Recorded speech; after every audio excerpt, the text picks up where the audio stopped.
Namaste. I'm Dr. Robert.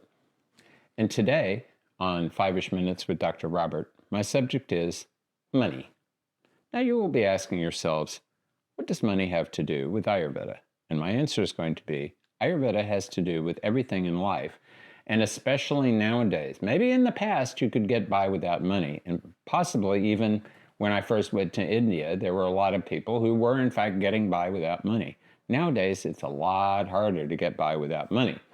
Therefore, money is a Shakti, like any other kind of Shakti, and you need to know how to work with Shakti if you want to live effectively in the world. So the number one thing to know about money is that money is a useful thing in the world. Money is not the root of all evil.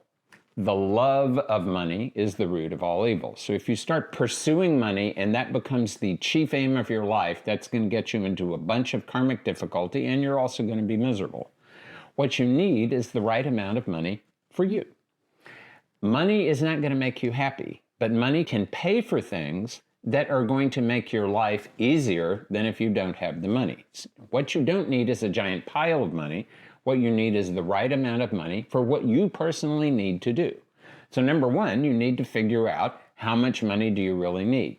And number two, you need to figure out how much you need to be putting effort into obtaining that amount of money. No matter how much money you actually need, and you need to figure out, you need to be well aware of what your budget is, how much you're spending every month. Everybody, anywhere in the world, needs to have an emergency fund of at least 6 months of what their expenses are, or in the United States, $10,000.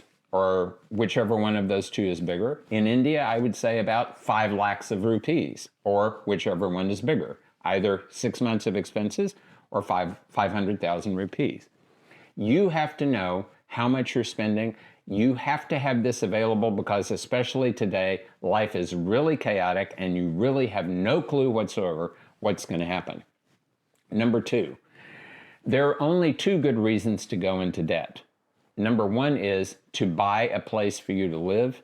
And number two is if you are sure that you can get in the kind of education that is going to permit you to do the kind of work that you want to do, that is going to allow you to gain enough money to be able to live in the way that you and your family need to live, then going into debt to buy an education and to buy a residence, that is okay. Otherwise, going into debt, especially to buy a vehicle or to go on vacation or to do anything like that, no. The answer to that is no. That is not the kind of thing that you want to do. That's not the kind of debt you want to get into.